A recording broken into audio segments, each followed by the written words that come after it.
Alright, welcome once again, ladies and gentlemen. How have you been? And today I can happily confirm that this will be the final analysis for Heroes of Annihilated Empires. Alright, so we'll do a bit of an intro first. Just so you have an idea, Heroes of Annihilated Empires was developed by the Ukrainian developer GSC Game World. The creators for the Cossacks series, the American Conquest series, and they are now currently working on the second entry of the Stalker series, right? And I've been commenting throughout this week how sad it was that GSC Game World, after developing Cossacks 3 on 2015, nowadays 2021, they've shifted the focus, the genre, from RTS to first-person shooter, survival, whatever, with the Stalker 2 series. Why? This is what we must think about. Why is it that the FPS genre was able to develop and expand, and the RTS genre was unable to do so? Why is it that it's living on the brink of destruction? Why is it that the MOBA genre completely destroyed it? Why is it that we have such such scarce new RTS games being released nowadays? We need to think about why that's happening. But well, just so you can develop critical thinking about this situation, just so you can apply critical thinking to this situation. Why is it that the RTS genre is suffering right now, and there are dozens of genres, of gaming genres, that were able to expand, and they have a pretty healthy economy, let's say. They are successful, they are commercially successful, they generate a lot of revenue for the developers, and even after all of these years, the RTS genre remains so frowned upon by developers. It's so risky for a new developer to create a new RTS genre. Why? We must think about why. But well, that will be a discussion for another day. Since today is the final analysis, please, Americans, Europeans, Asians, whoever may be watching this video that isn't from my underdeveloped country of ARG, sorry for this, but today I will once again deliver my monthly message to my disgusting and uneducated countrymen from ARG, my fellow and disgusting countrymen from ARG, especially the gaming streamers, people who actually feel no passion whatsoever for video games. They have such a lack of interest, of thirst for knowledge about the different histories of gaming genres, of the different gaming genres. They feel such a lack of thirst for knowledge for the gaming industry in general. People who only obey the laws of trends, people who only obey the flavor of the month mentality. That's the mindset they go for. The flavor of the month. Viral games. Fortnite, Among Us, Valorant, Gartic Phone, I don't know, Fall Guys, all of those piles of crap. And allow me, please, once again, to elaborate on what's an illiterate gamer, because that's the key point of the current situation of the gaming industry. And before you bash me, or before you judge me, please at least try to understand what I'm trying to mean with this. The concept, the term of illiterate gamer. An illiterate gamer slash uneducated gamer is someone who is sadly unable to objectively, factually tell the difference between a properly developed game and a pile of trash. That there's a reason why I repeat this concept so many times, sorry. Because there's a huge gap of knowledge between the average English-speaking gamer and the Spanish-speaking gamer. The Spanish-speaking gamer doesn't have that much experience with video games. And what's the relationship between that and the illiterate streamers, the illiterate gamers that showcase all of those viral games? They influence these disgusting and sadly uneducated macaques influence people who don't have experience with video games, the average Spanish-speaking gamer. That person, the Spanish-speaking gamer, the average Spanish-speaking gamer, doesn't have the experience with video games that the average English-speaking gamer has. And I will use an example, and I'm sure you will be able to understand the situation regardless of your nationality. For example, imagine a person who has never touched a single video game. It has never played a single video game at all, other than GTA 5, other than the popular ones, Among Us, Valorant, Fortnite. Maybe Fortnite is the first game they ever play in their lives. For that person, try to understand that sadly ignorant mindset. For that person, it wouldn't be strange, or it wouldn't be unexpected for that person to think that Fortnite is the best game of all time. That person may think that Fortnite is the best game of all time, being influenced by the illiterate streamer, by the uneducated Spanish-speaking streamer. That's the problem. People who have no experience with video games are being influenced by disgusting, immoral, uneducated macaques. And before you bash me, know that the people I'm referring to haven't even finished elementary school. They tattoo their faces and they act like second-rate wannabe gangsters before their audience of maybe 10-year-olds, 12-year-olds, 15-year-olds, and sadly other people that are even older. But well, you get the point. And then these disgusting macaques influence those newcomers, let's say, to the gaming industry. It's a sad situation, but it's the reality, the objective reality of the situation.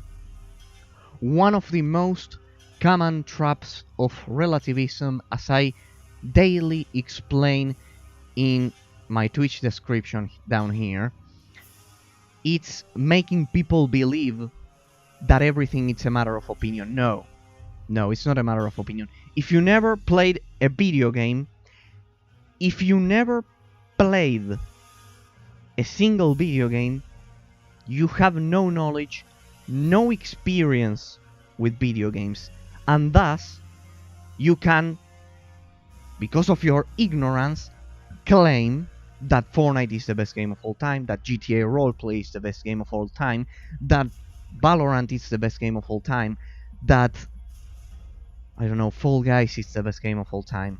They are not. They are not the best games of all time. Objectively. It's not a matter of opinion. Why?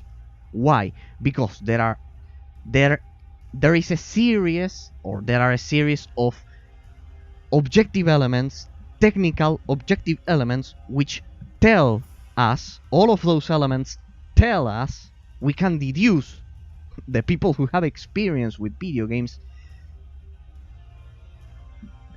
that those games aren't the best games of all time. Let's use a quick example before you get bored because of my stupid rant, let's say. What's the level design in Fortnite? As I always say, every night. Or at least once a week or once a month. Just so the stream doesn't become a boring mess. What's the level design in Fortnite? 0. Next to 0. It's an empty map in which we are going to pit 100 players so they can kill each other with stupid colorful weapons, as I always say. Compare that level design, the level design of any map in Fortnite, with the water temple in The Legend of Zelda Ocarina of Time. Compare it to any dungeon in the Legend of Zelda series. The level design, objectively, technically, the level design, the amount of effort, investment, ingenuity by the developer put into creating the water temple, and then compare it to the amount of creativity, of ingenuity that Epic Games put into creating an empty map so people can kill each other. There's no artificial intelligence. Here I have another element. There's no investment on artificial intelligence. Fortnite has no investment on artificial intelligence at all. At all. There isn't a single NPC in The Legend of Zelda Ocarina of Time. I can tell you, for example, I could grab thousands of games, but let's use that one. That the artificial intelligence investment for The Legend of Zelda Ocarina of Time was insane at that time. The real-time strategy genre that I love showcasing so much. Do you have any idea the investment, not only the money, the time, the planning, let's say, the planning to program each unit and the movements and the pathfinding and everything? Compare that to Fortnite, and if you have some experience with video games, you will naturally deduce that objectively Fortnite isn't the best game of all time. The same for Valorant, the same for Among Us, the same for Gartic Phone, the same for all of those viral games that, with a lot of money used for advertisements and not game quality, they make people believe through the influence of these illiterate / uneducated apes, the streamers in this case, that those games are the best games of all time. I'm exclusively talking about my disgusting fellow countrymen, in my case, because it's my first language, the Spanish speaking community, and especially my disgusting fellow countrymen from ARG, who also happen to be second-rate wannabe gangsters with their while streaming games.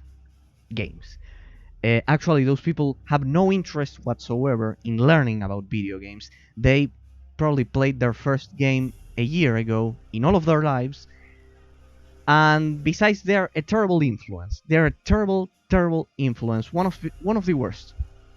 One of the worst influences I've seen for not only little kids, but also teenagers as well as adults. Or at least uneducated adults, because it's hard to believe that any educated adult could potentially believe people who have believed that the opinions that a person who has no idea about video games are actually relevant. That's sad. But well. Litkila, Brunenger, that one was banned 8 times. 8 times. I hope that gives you an idea of what kind of savages I'm referring to. Duende Pablo, Papo MC, Coscu,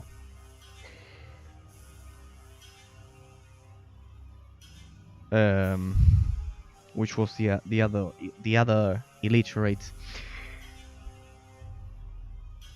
Well, I can't remember their stupid names. Roblaze, U2, Elspring. There are so many illiterates, so many. But well, let's stop here with those 7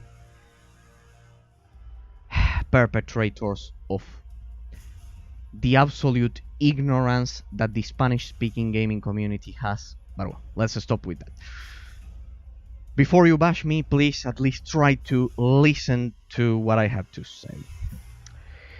These people are responsible. They are responsible for spreading ignorance and stupidity. And the only thing I can say to all of them is, first, to get out of Twitch, because this is a platform for actual video game content, not your stupid viral game show, because what you do is a show, a pitiful show about your ignorance. And first of all, get better haircuts, because your haircuts are those of delinquents and second-rate wannabe gangsters, as I've been mentioning. And thirdly, finish elementary school. Trust me, it will help you finish elementary school. If you can finish high school, and if possible, go to a university and do something about your miserable lives. But stop spreading your poison and your stupidity among the Spanish-speaking gaming community. Perfect. With all of that said, let's not waste any more time. As I always say, what's the real-time strategy genre? It should stay TED. That's the mindset of this ignorance. But well, there are more ignorance, but I cannot remember their stupid names right now. Ladies and gentlemen, sorry for that. But you know, sometimes it is needed to express your thoughts, your unchained thoughts. Alright, so let's proceed to the finale for Heroes of Annihilated Empires. The final analysis, it is here today, right here, right now. Let's begin, ladies and gentlemen. Get ready, because today we are going to deeply and technically analyze Heroes of Annihilated Empires. If you have been following this series of videos, either on or both, in the case of YouTube, the streams on Twitch and the VODs on YouTube, if you've been watching or following any of those, you must know by now more or less my thoughts about this game. But I want to do a proper final analysis. More or less you have the context. Heroes of Annihilated Empires, released in 2006, GSC Game World, the creators for the Cossacks series, and here you have it. I'll give you the images. You'll be able to to watch it right now. There we go. Don't worry, that will be fixed in a matter of instants. In a matter of seconds. So, here we are. I think this is the final mission. We acquired the Crown of Elements, and I will not analyze the game. For now, we'll wait for the final analysis. So let's get to it. This is my contribution to the RTS genre, showcasing all of these forgotten gems that sadly were ignored. I agree, they were not perfect, maybe. They weren't StarCraft back in the day. They weren't Warcraft 3, but they certainly deserve a better fate. The RTS genre doesn't deserve this ill-fated death, or at least being on the brink of destruction. Hopefully, Age of Empires 4, Company of Heroes 3,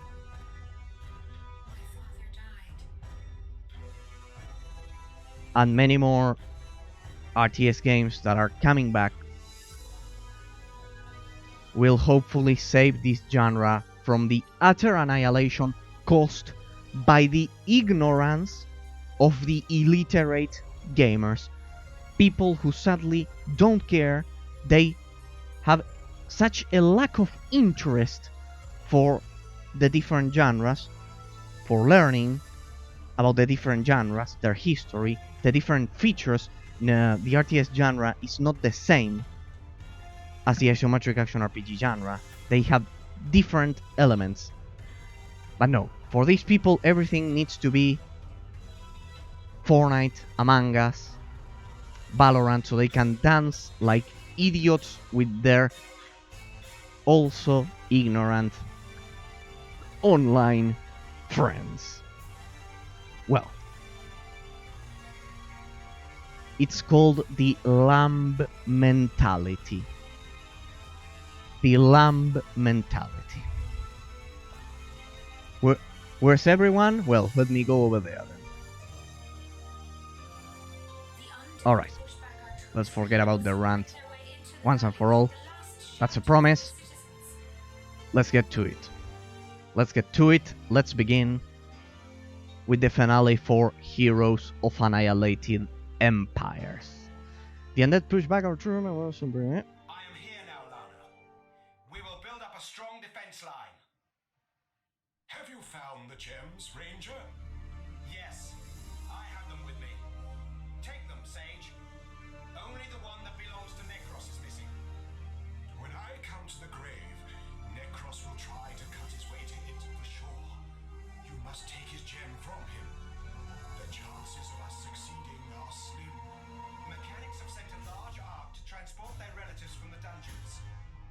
There are only a few of us left, and it can easily lift us. Lana. Okay, I'm eager to Take the elves aboard as well. I'm eager to discover the objective variety for this level. Okay, and Druid, make haste to the two, and I shall hold. Yesterday I think we did what? 4 missions. Yeah, we did 4 missions last time. Yesterday we did 4 missions on hard mode. It was nightmare, but well. Let's see what we have here. One thing I've been criticizing, I won't spoil you the final analysis, but if you've been watching the series, you know that this game has a terrible lack of objective variety.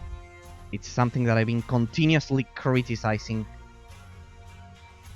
for this game.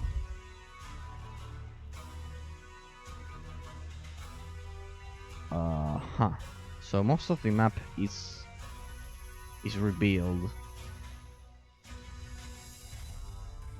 Alright, let's play and finish the final levels. I don't know if this is the final level or not.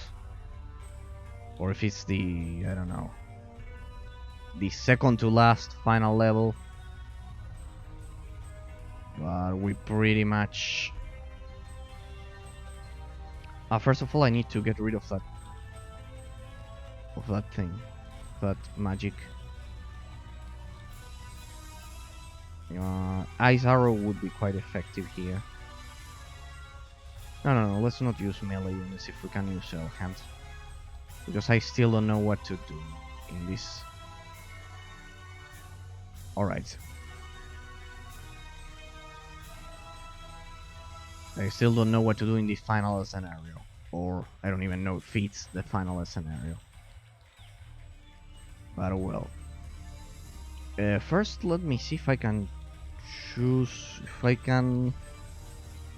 my spell, my last spell.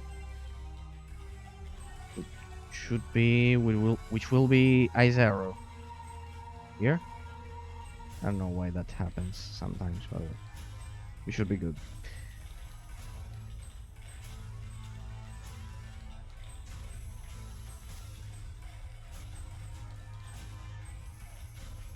Let's go for Berserk. The game is lagging a bit because there's a lot of units on screen. That's normal, that's part of the game engine. Don't worry, normally, as I always say, regardless of your GPU, the game will lag when you have, let's say, 400 units on screen or 300. There you can see that it will lag a bit. So don't worry, that will go away as soon as 400 units aren't on screen. That's inevitable, sadly. That's unavoidable.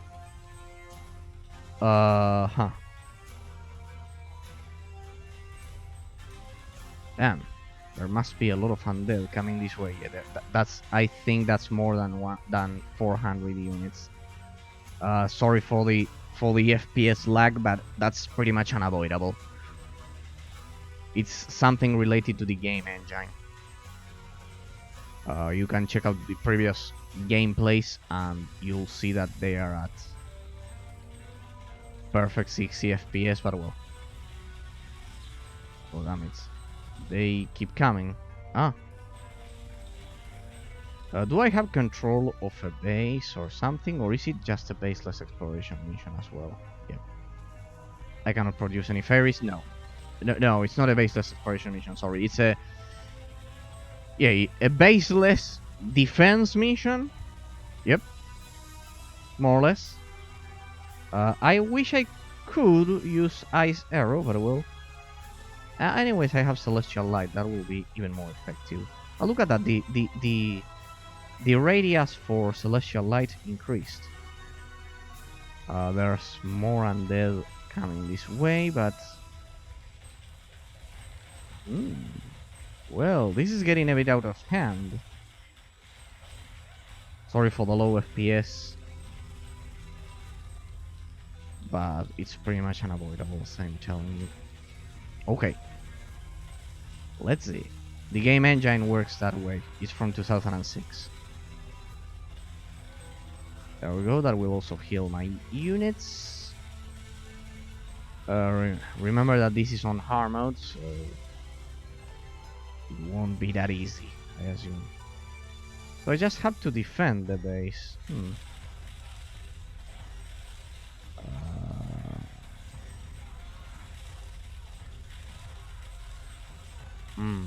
Alright, so... okay. I think I more or less know that I need to assign Ice Arrow. For this situation I would use Ice Arrow. Okay, more or less. They keep coming. No, the problem here it's those catapults. Damn. Those are faster. They won't let me kill the catapults. Sorry, they won't let me destroy the catapults in this case.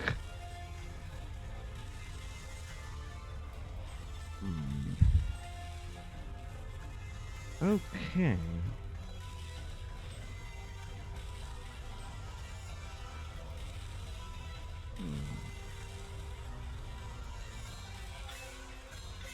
to be careful. I think my range is good enough to kill them from this position. Don't worry. We're gonna survive. Even without using the proper spells, but we're going to survive. Yeah, I don't know why. That's something I'm going to talk about, that I'm going to comment during the final analysis. That the spell assignment, it's also a terrible... It has a terrible spell assignment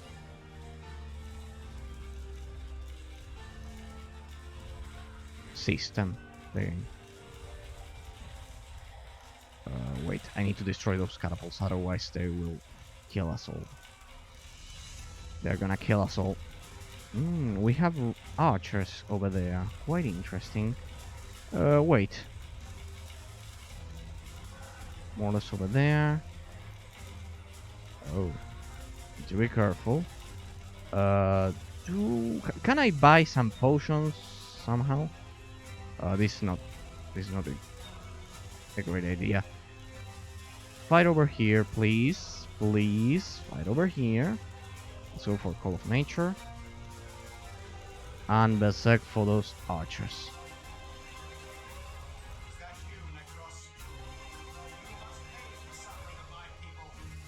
Alright.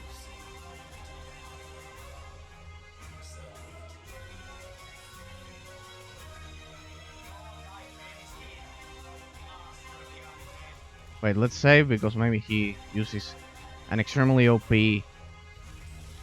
ability and simply kills. And he simply tries to kill me. Let's increase our damage, health regeneration. He seems to be the boss of this level. Ah, he has 10,000 hit points. Nice. I wish I had those. Could you survive, Elhand, please? Please survive. Get rid of these guys. I'll take care of him myself if I can. I wish I had. I wish I could buy some potions, but no. All right.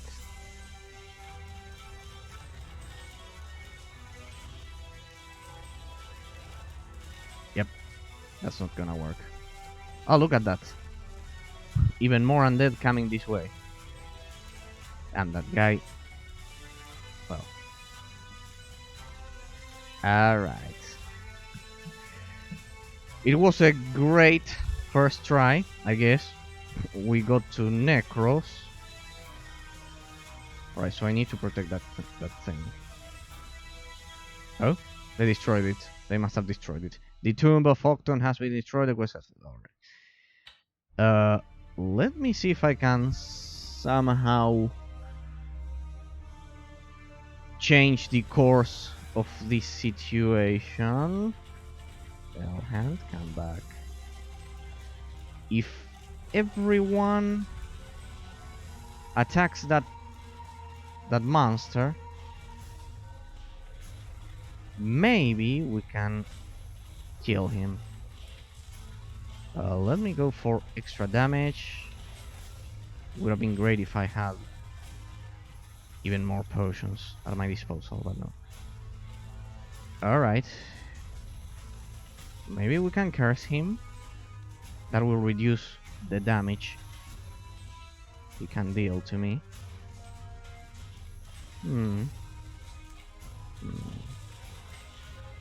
Ooh.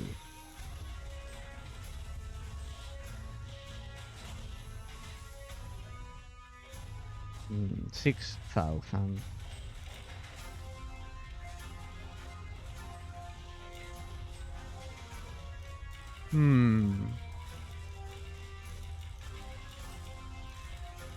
Damn, no, clearly. Yep. Clearly, this is the final level. Let me restart it. The only thing that can save us here is Ice Arrow. Yes, we know, and we know. Don't worry. We will... I'll come up with a strategy for this.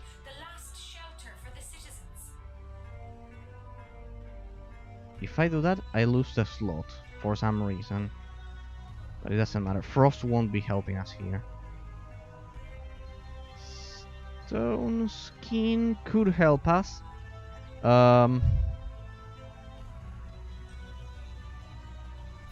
Lightning Storm could eventually help us. But no. We'll go for Ice Arrow. Pestilence could also help us. Maybe instead of Call of Nature, instead of a Sphere of Magma, let's go for Ice Arrow. We'll try this build, let's say. I wish I... can I buy some potions here or not? Is there a potion shop here? Artifact Master now. Anyways, I think Ice Arrow will more or less... This is like a tower defense. I think Ice Arrow will be more than enough. Let's go for Pestilence, shall we? No. All of you stay back there. I think I can handle the situation on my own. More or less, I have an idea of what we're going up against. This is Orcs Must Die all over again, just with an isometric perspective. No. All of you stay there for the exact moment in which that beast will try to attack us. The Undead King Necros. Now let me see, can I buy some potions? I have 3,000 coins from yesterday.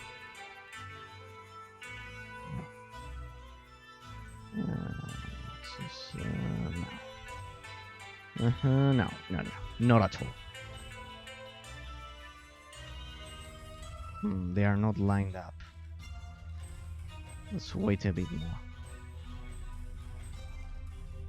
And I never imagined Pestilence would be so effective against the undead. But yeah, apparently it is.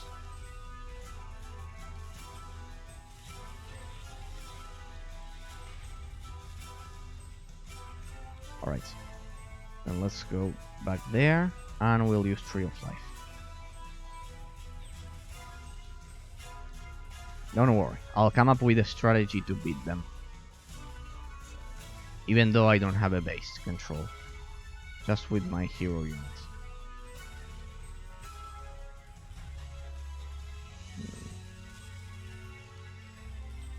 Nice try.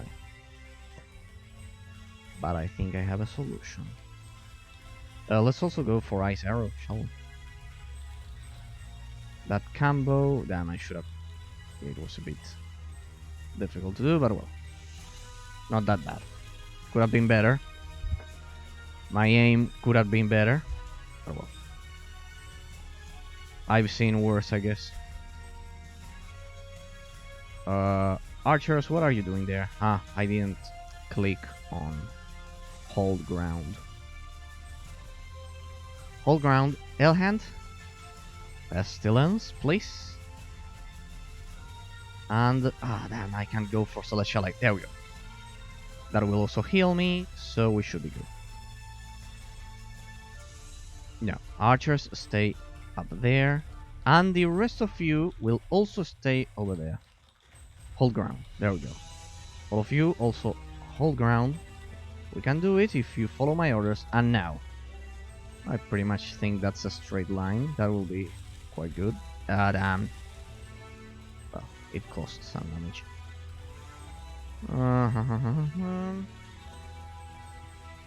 Alright, we are not being overwhelmed, more or less. Not yet. Those guys are a waste over there.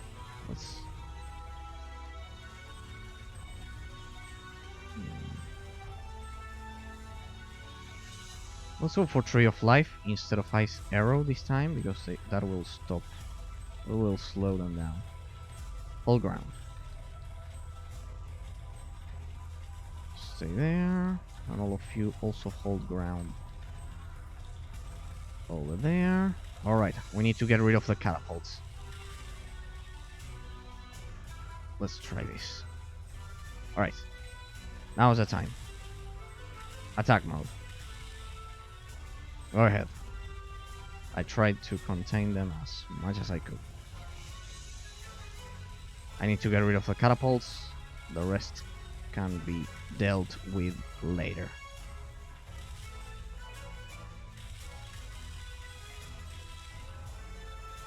Damn, those zombies. I'm on the catapult. The catapult, I don't care about the rest. I'm on L-Hand.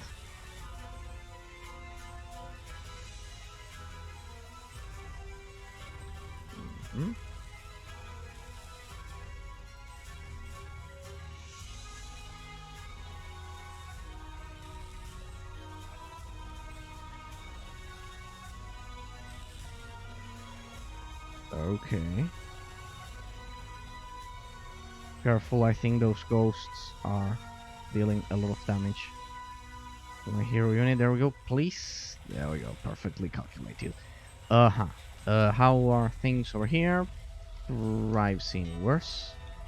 I've definitely seen worse. Ah, but they killed my archers, why? And what are you guys doing over there? Come help us.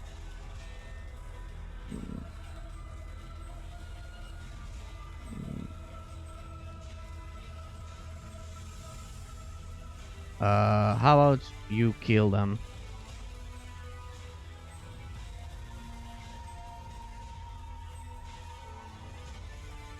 Well, yep, it would be great if I had potions, but I don't.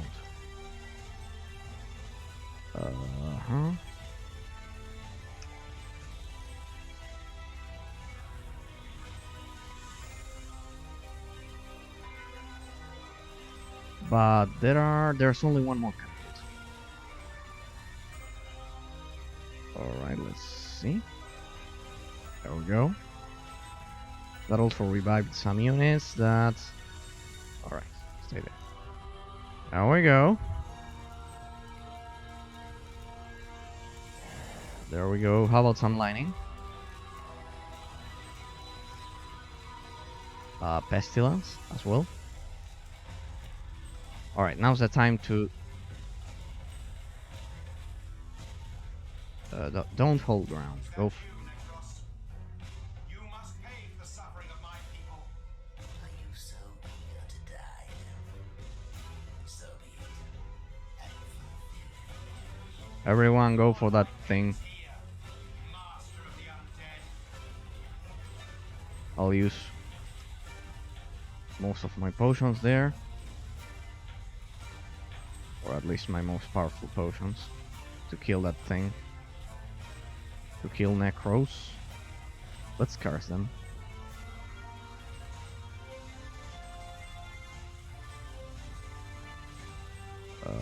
This is a disaster, but well. We will somehow survive.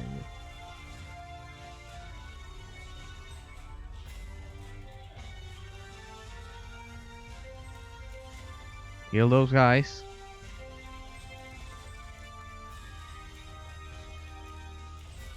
Damn. Pestilence.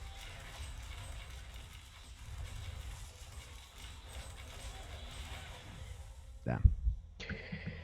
Damn.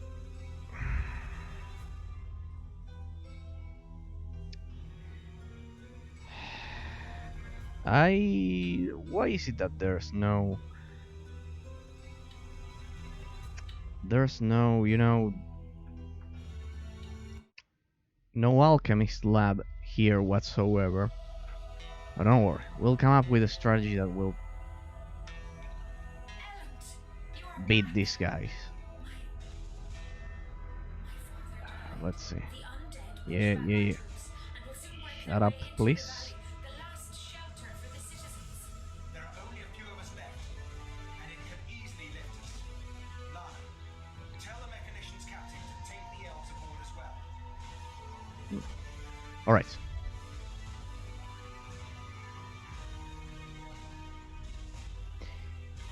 Okay, how about we position our archers over there?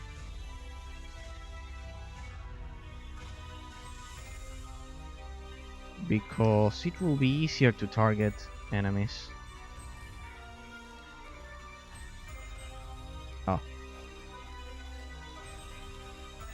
Yeah, Ice Arrow didn't make much of a difference, right? The one that actually is useful is this one, it's Pestilence.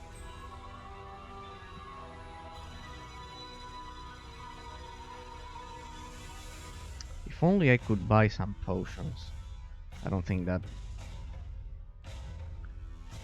No. Nothing at all. No.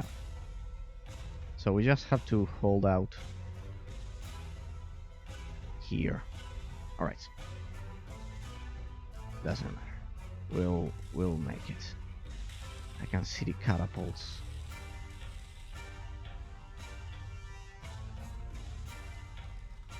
Alright.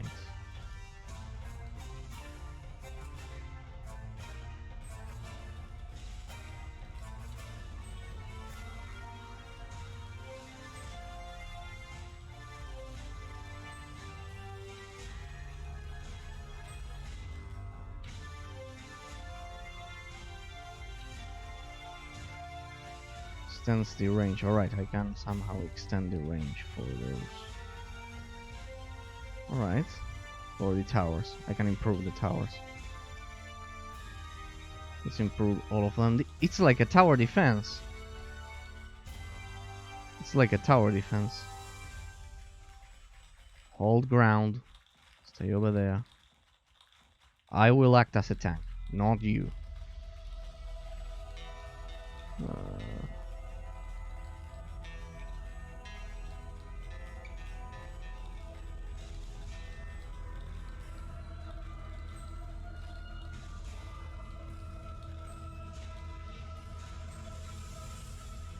There we go. And oh, look at that. We've found a weak spot. They cannot target the towers from that position. I just need to survive. No. Hit the catapults. I don't care about the rest.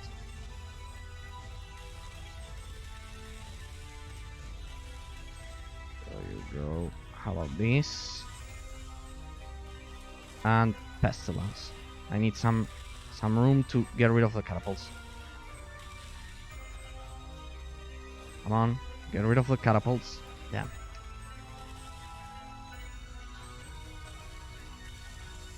If you think you're going to beat me at a tower defense game, you're severely mistaken. Come on, one more down. Alright.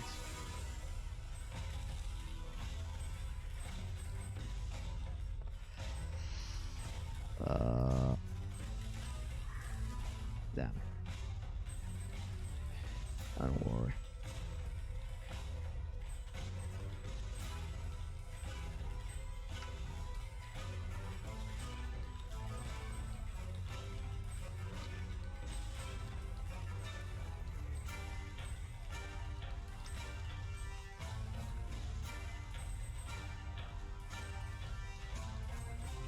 What are you doing? Come on. What? They kill him. Damn. Now's the time. Melee units. There's way too many.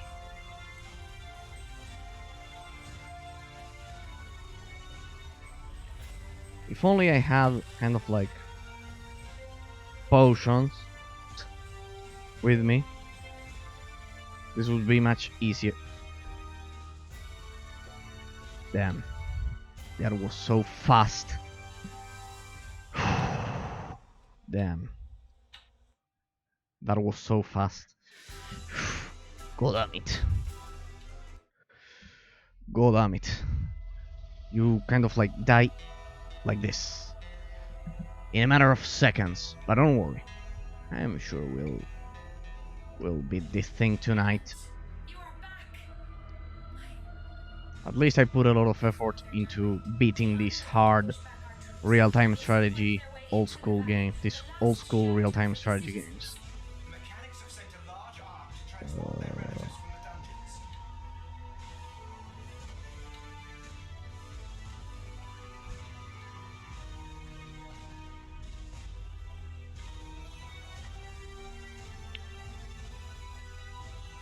dungeons. What's going on? Ah, Make haste to the tomb, and I shall hold back the undead. come on. Ah, but look at that, the upgrades were... Alright, so you can upgrade the towers without beginning the mission. What's the meaning of that? Whatever. Alright, there they are.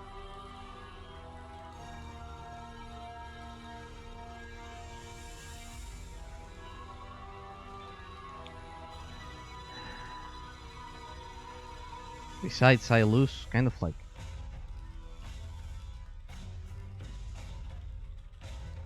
all of my mana bar.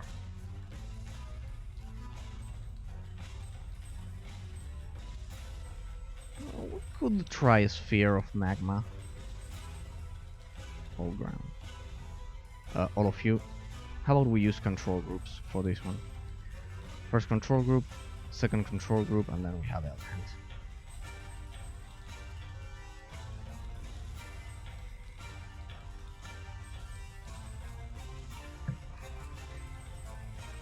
Increase attack value or effects are cumulative. Alright, so stay with the archers. With increased range, all of the towers will be able to... No. You guys stay over there. Second control group, also hold ground. Sorry, first control group, hold ground.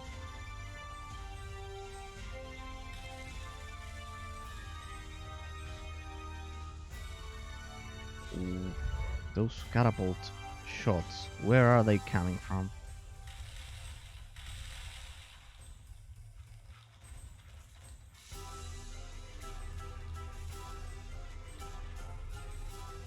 No, what are those ants doing? Hold ground. Hold ground. Only act if needed.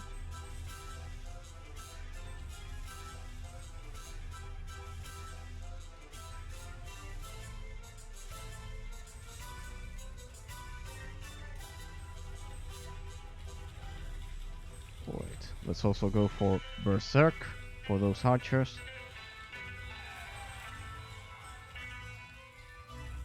Alright, push. You guys push while I take care of those. Let me take care of those catapults. Come on. Damn, out of range.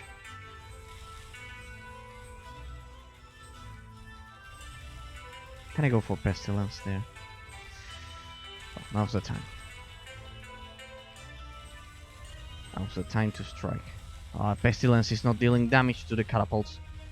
Let's try Sphere of Magma, please. Come on. Damn. Damn.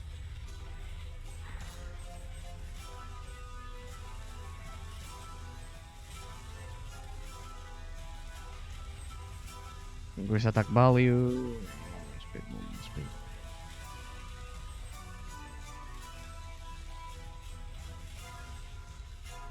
Alright. Elhand, please get rid of those catapults once and for all.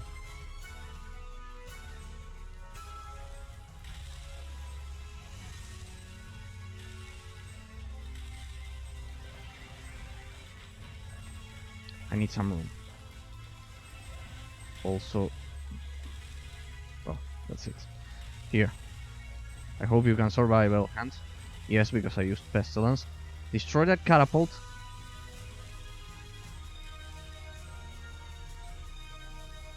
Very much only my hero unit can.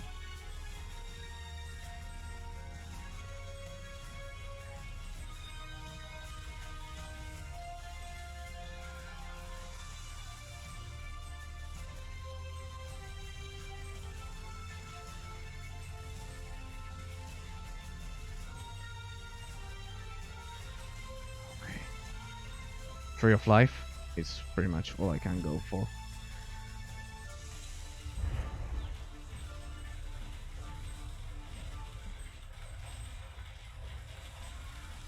Let's save because I'm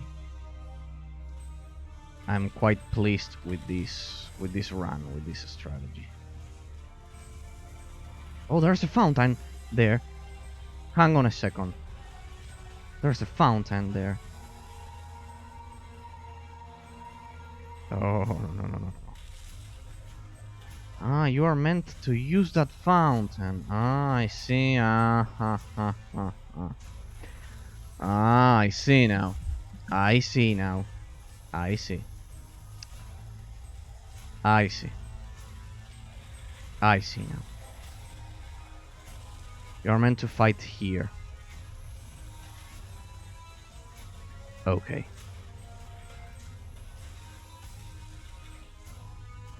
They killed the elephant. Alright, I see now. Okay.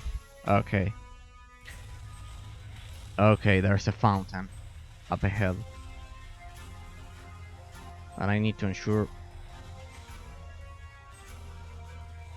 all of my troops survive.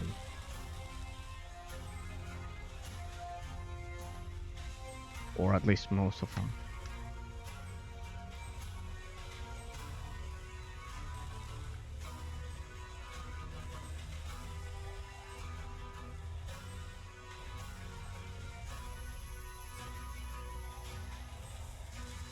Ghosts. Let's be careful. No, don't fight over there because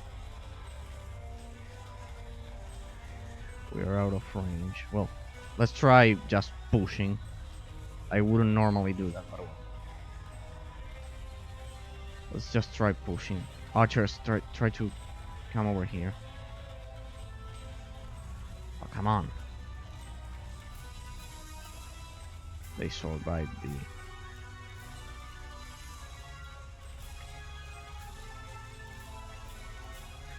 They survived the pestilence. But here's... I'm about to cast a second one. Yeah. Don't.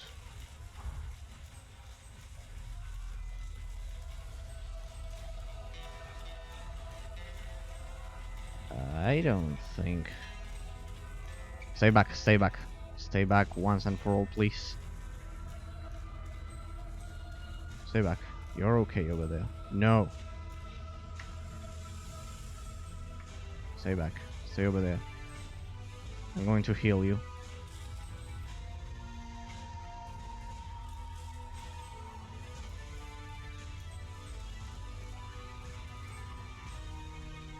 Stay back. Fight over there. At the tree. Damn, that thing is coming for me. No, I need that. No. You must pay for the suffering of my people. Alright. I'll take care of that guy myself. On my own, while they defend. No. What are you doing? Here, help them.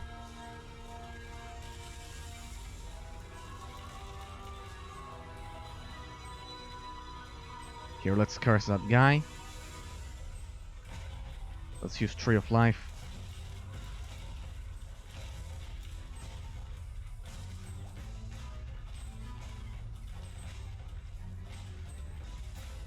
Oh, there's another ant and a unicorn trying to help me.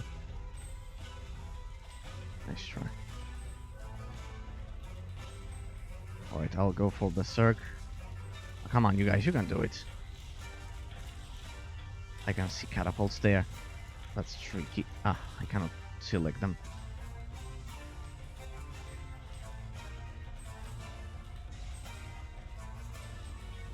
Let's go for Berserk. Well, I tank that beast. Come back. Retreat a bit. Damn, 10,000 health. I need to save those guys over there. Forget about that idiot. We need to save the archers.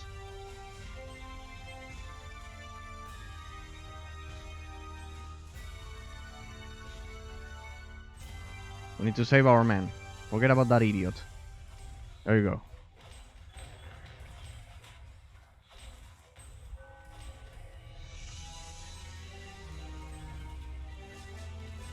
Ranger, you are a fool.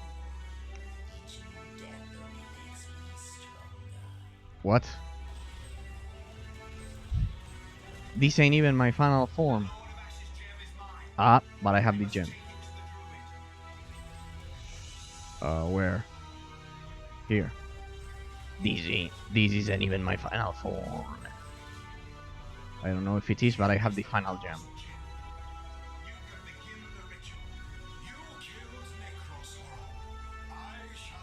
I wish I had 10,000 hit points. There you go. All yours. The time has come. Either it is the end of the undead, or we will all die. The captain agreed to take the elves on board. His ark has landed in the peak. Secure the retreat while I keep back the enemy. Warriors, retreat to the higher ground. Don't risk your lives. I was doing exactly that. We'll be waiting for you. It will take you on board. I will deal with the undead alone. Go. What? She is brave and strong. She, yes, I like her. I must not think about this now. The battle lies ahead. I just won't allow her to survive this massacre. Alright, do I still have control of my troops? Only the summoned elf archers. I'll have... Yep, we're on our own. Let's save again. Because we have to...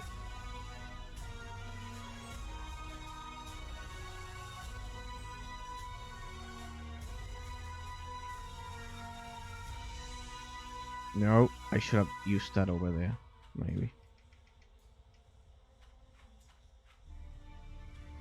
Maybe I should have used it over there, but I don't know. Maybe it somehow survives. I'm still not sure what we should be doing, but well. I think just defending.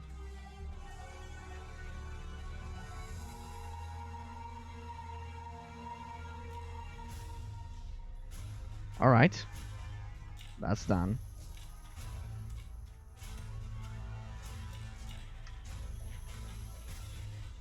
I never thought I would use Alchemist Fire for normal enemies, but well. The ritual is almost complete. Now the undead will be eliminated. Quite close. But yeah, I didn't use any potions. Oh.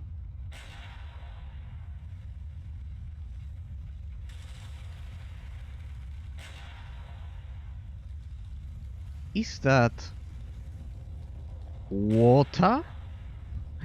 That was the solution? Water? Water? That was the almighty and powerful weapon to destroy all undead? Water? The ritual is almost complete. Ah. But let's see. I assume this is the ending. Yep.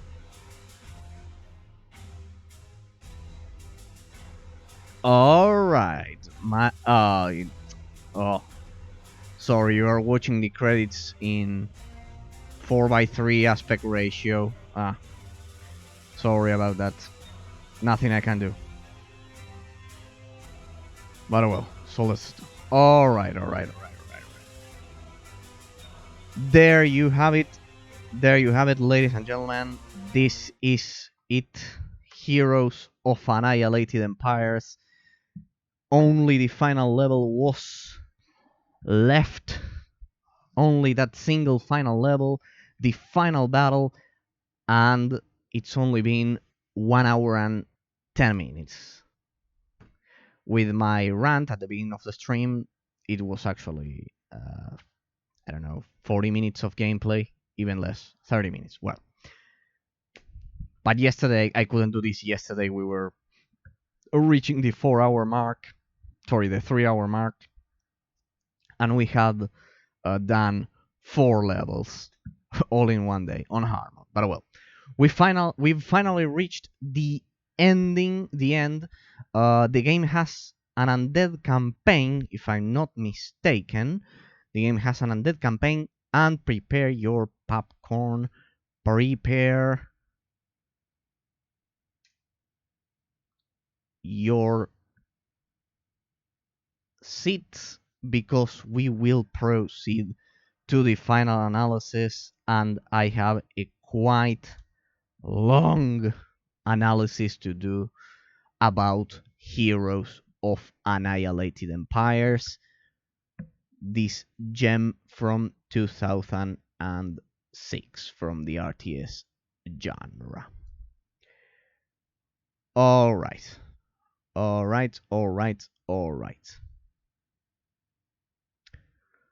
First of all, give me some seconds, because we will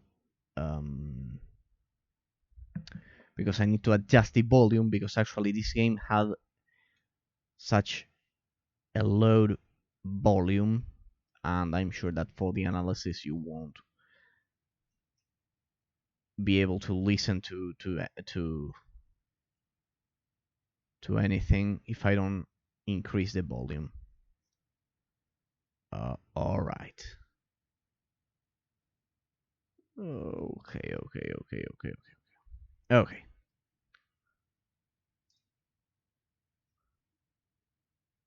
Okay. Get ready, because today we have. I wanted to do this to finish this game tonight, so I have plenty of time, more than 1 hour, to analyze it thoroughly. Okay. Give me some seconds. Let me adjust some things, because otherwise it will be a problem. Quite an interesting way to end your game, wouldn't you say? With that final defense, which was challenging, but not. We'll get to the analysis. You'll see in a moment. But first, there we go. There we go.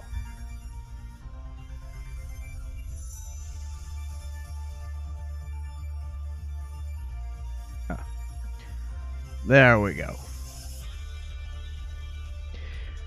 Alright, ladies and gentlemen, we begin with Heroes of Annihilated Empires. The game was released in 2006 by GSC Game World, the Ukrainian developer, also responsible for the Cossacks series and the American Conquest series. They are currently developing the Stalker series, as I said at the beginning of the stream.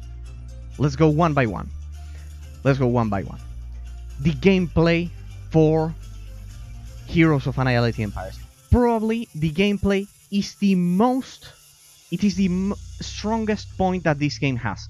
Both the pathfinding for the units is smooth and incredible in every possible aspect. Why? Because all of the units perfectly find their path without any kind of issue. You'll have no problems at all if you're looking for smooth pathfinding. This game is for you. Also, the combat is quite smooth. The fact that the archers need to have a minimum range to attack, to shoot their arrows, actually adds a lot of strategic value to the gameplay, and I personally think it's a quite original idea. I think I've never seen that idea in any RTS released in this particular bracket of years, 2006, the early 2000s. But well, it's strictly the gameplay.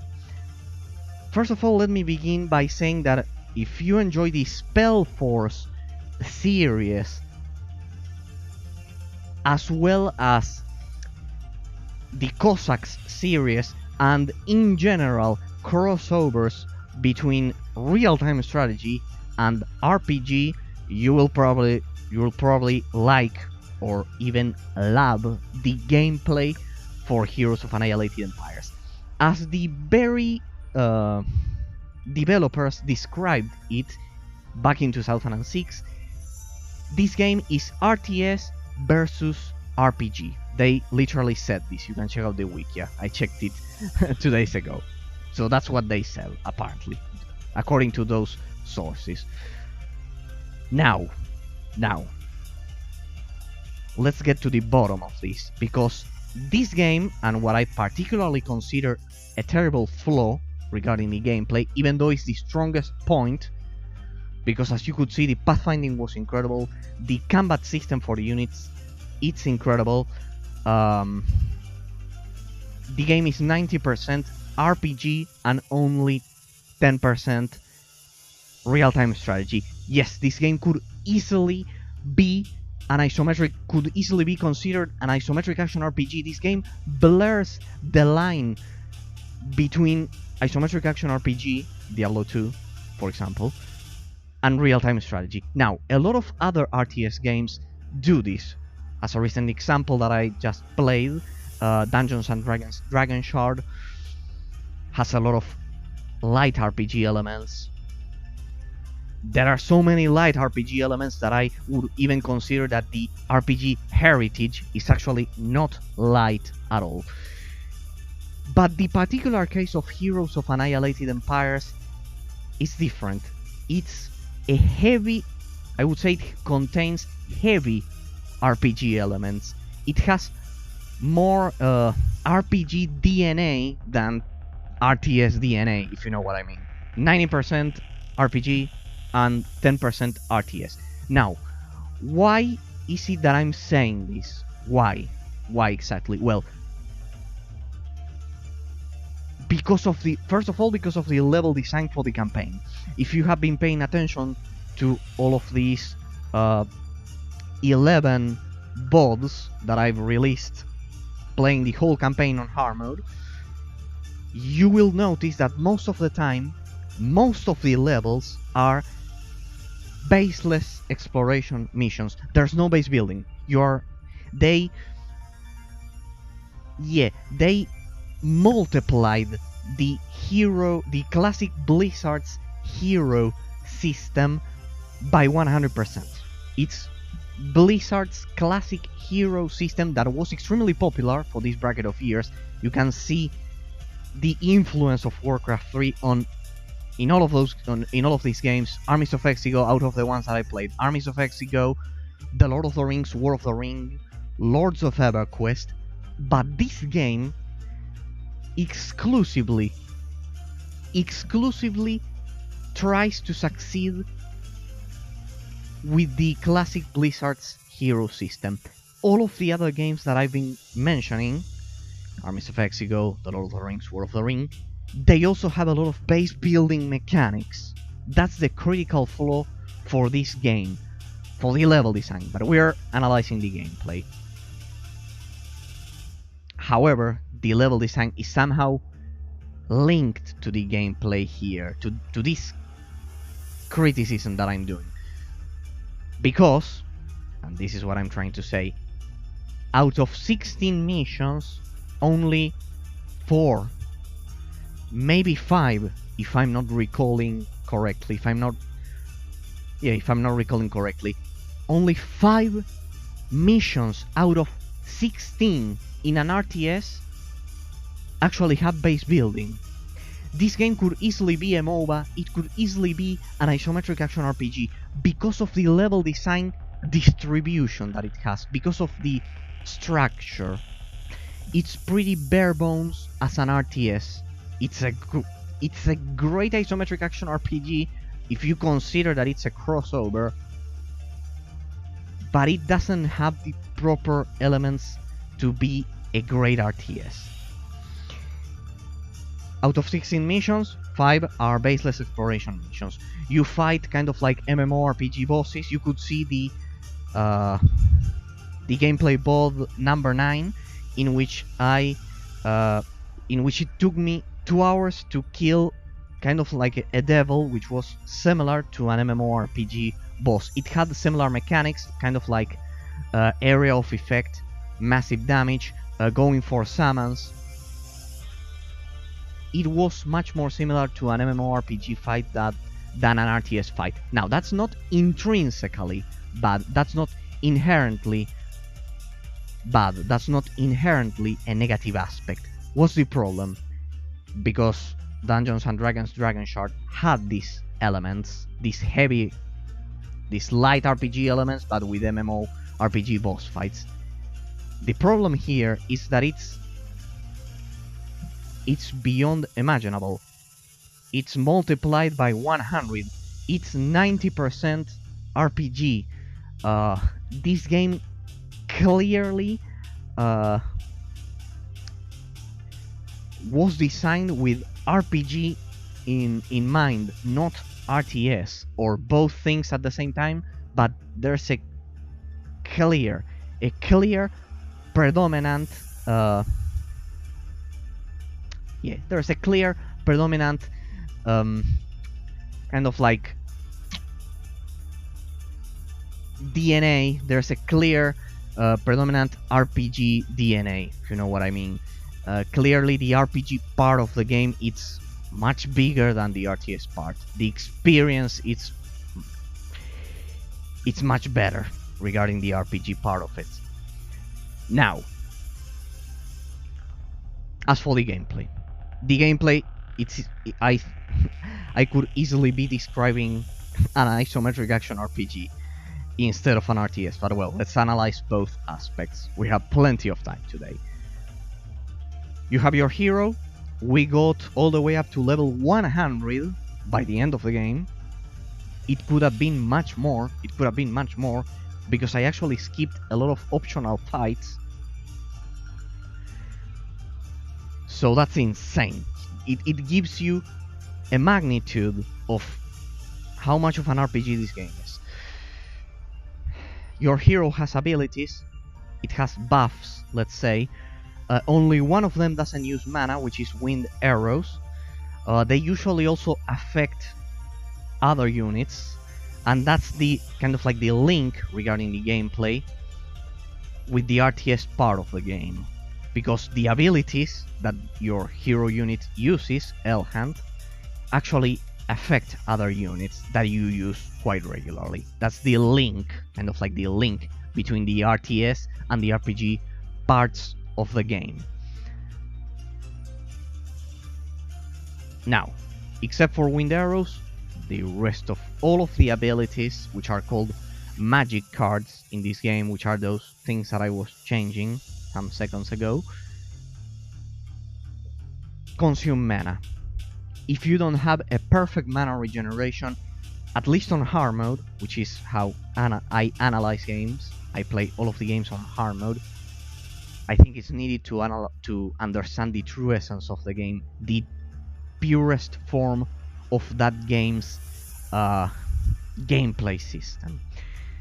You need insane mana regeneration, you need insane health regeneration, that you get once you level up every time with those skill tree points, those small skill tree points that you could see throughout the whole series, right? You choose them, and for example, they can have, as you could see, 8% more movement speed, 4 points of extra mana regeneration, and they begin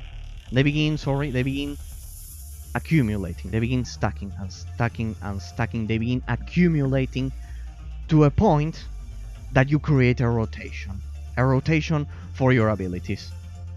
Some rotations are effective against some groups of enemies, and others are effective against other groups of enemies.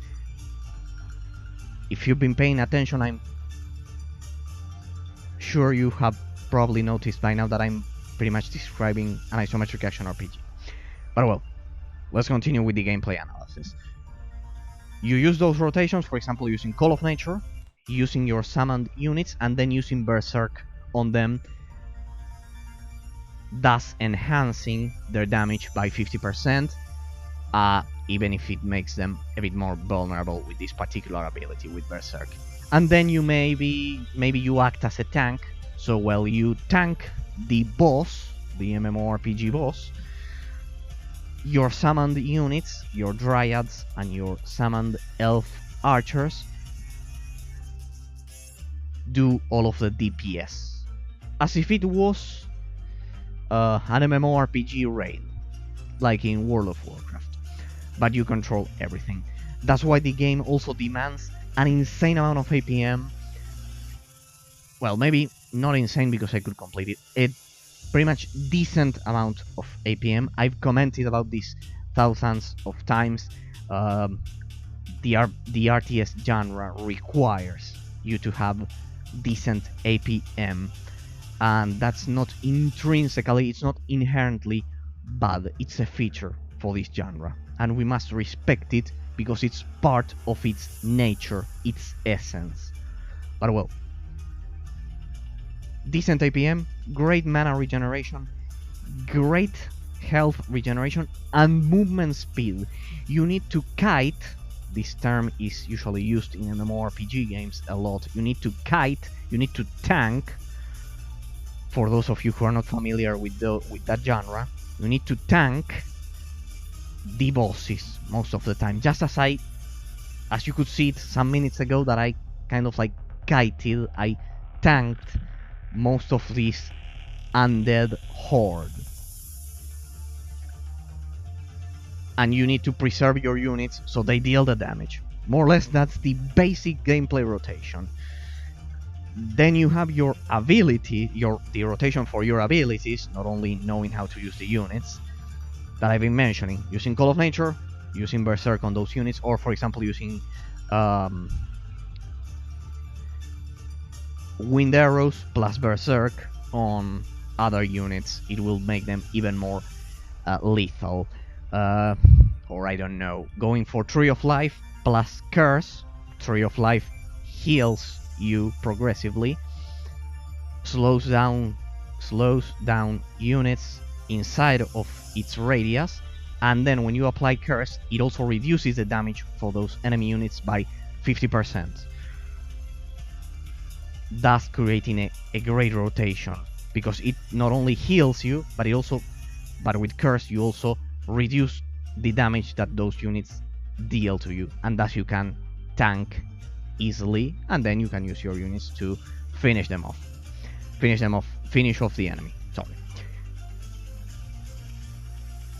Alright, so pretty much like an isometric action RPG, you level up, you spend your skill tree points, you acquire different abilities or spells.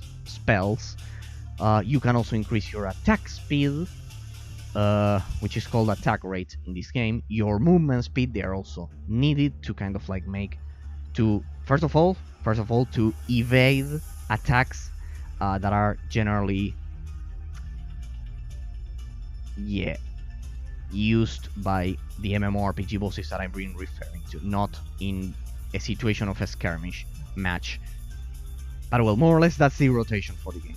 Using your abilities and your units when you actually have units under your command. Alright, so far Elhunt is the only hero unit that I've been using. I assume that the Undead campaign will feature the Revenge of the Undead, and you'll actually use this Necros King that I just killed. Pretty similar to Warcraft 3's Undead campaign, in which you control Arthas. After being a righteous paladin, he becomes a Death Knight. So even the plot is indirectly similar to Warcraft 3. Just so you can notice the influence that Warcraft 3 had on all of these games. Alright, regarding the gameplay, as I was mentioning some minutes ago, ranged units are pretty well balanced in this game. Why? Because they deal area of effect damage. Of course, they are vulnerable against melee attackers, as in the most rock paper scissors systems for RTS games. But well, they deal area of effect damage. If you have a group of archers and they shoot arrows at the enemy, they will deal area of effect damage. What's the negative aspect of using ranged units in this game? Which is quite clever. Quite clever. Forcing ranged units to have a minimum range. A mechanic that has not been explored for the RTS genre, I should mention, because I think this is the only game I've seen that uses this mechanic. I don't know if it's kind of like if that particular mechanic was inspired by any other game. I particularly don't know, but it's the first time I see this mechanic, forcing the archers to be at a minimum range if they want to attack, except for your hero units, of course. But well, I think it's an interesting mechanic because it kind of like forces you to always keep your melee units at the front of your formation instead of simply using ranged units. For example, I don't know, in Warcraft 3, maybe under certain circumstances, you could simply use sharpshooters and you could pretty much kill and get rid of melee units easily, among other things, because the pathfinding is not as smooth as in this game. But well, that and other elements cause this game to have an extremely balanced combat gameplay regarding the ranged units and the melee units. They all have a perfect synergy, if you know what I mean. Alright, we've covered the hero unit, the basic melee and ranged units. Then we have the druids, and then we have the special units. You can only train one unicorn, one ant, for each building that you have. In this case, this was a defense mission, and I was not given command of any structures. But under normal circumstances, for example in a skirmish map, you need to build one, I think it's called Sacred Grove. It's difficult for me to remember it because only once I had to build that. A Sacred Grove for the Pegasuses, for the unicorns and for the ants. Then you can go for the centaurs, but yeah, they're kind of like enhanced melee units. There's not much of a difference between foot soldiers and cavalry in this game, for my taste. Yes, the cavalry is faster, but besides that, they don't have their own features. For example, in Warcraft 3, you can increase the hit points for the cavalry. Alright,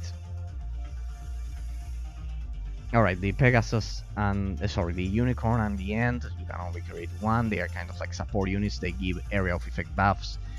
But well, the overall balance between units regarding the gameplay system for this game is pretty well done, but it has a negative side. Because why is it that it's pretty well balanced, if you ask me? It's pretty well balanced because there's such a lack of unit variety in this game. It's probably the game with less unit variety that I've seen in a while. This game has no unit variety. a basic melee unit, a basic ranged unit, a basic cavalry unit, the centaur, basic support unit, the druid, and then 2 special units and 1 flying unit, which is the Pegasus. I assume it's the same for the undead race. Pretty much it's the same, because in order to keep this perfect balance between races, they sacrificed unit variety. The game is extremely symmetrical between races, civilizations, extremely symmetrical. But well, that creates a perfectly balanced game between races and regarding the combat. The combat between units. Also, it's smooth regarding the pathfinding, as I was mentioning, so great. But know that there's a clear sacrifice, a terrible lack of unit variety. Excellence in RTS, regarding the RTS genre, is achieved when you have a lot of unit variety, and even though you have incredible unit variety for each race and you have a lot of races, you achieve that balance. It's extremely difficult, near impossible. I would say that StarCraft Brood War is the perfect example. Not that much Warcraft 3, but well. I would say StarCraft Brood War, it's a perfect example, but well. I'm sure that you are a pro, you must be thinking, no, it's not like that, but well, more or less when compared to the rest of the games, StarCraft Brood War has achieved a balance between races with insane unit variety. That this game may achieve great balance, but it sacrifices unit variety. I just felt I should point that out. As I've said, the combat, the base building mechanics are also pretty basic. I only used base building during this campaign like 5 times, as I was mentioning, but I'll get to that during the level design category. Once we get to the level design category, but just know that, yeah, pretty much you have your basic upgrades like increased attack, increased defense for each unit, 3 stages, pretty much copied from Warcraft 3 and StarCraft. The classic light RPG elements, exactly like StarCraft 2 and Warcraft 3 and all of those. The classic Blizzard hero system. Alright.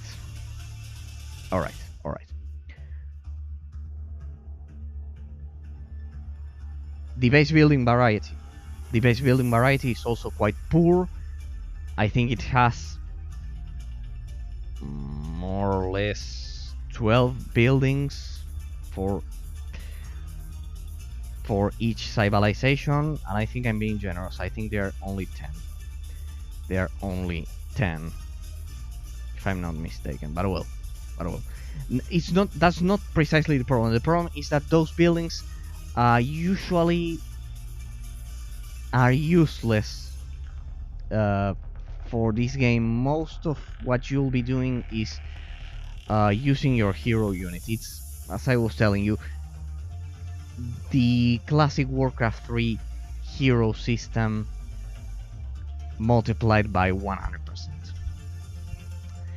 It's an exaggeration of RPG elements, if we consider that this is an RTS game. But well. Alright, we've covered everything. The hero unit, the normal units, the base building, more or less the structure for the gameplay. So let's proceed. If I forget about something, don't worry, I'll go back. But let's get to the technical part of the analysis. The game, I can happily say, that runs at an unlocked resolution. I could play it at 1440p, but it will prompt you every time you open it with a 60 Hz mode, with 60 FPS mode, message. It will prompt you with that message, and it will say safe mode, kind of like suggesting you that if you play the game at higher frame rates than 60, the game is going to crash or it's not optimal at all. That's why I've been playing this game at 60 FPS, so it doesn't crash or anything like that. So unlock resolution and mostly a 60 FPS locked frame rate. The menus, as you could see, are 4:3, but the gameplay is widescreen with the resolution unlocked, at least up to 1440p. I don't know about 4K, but you can feel free to try it out on your own. Next, only once when I was fighting the devil boss fight, there was this error. There was this error saying that the game ran out of memory and I could not save anymore, but it was automatically fixed when I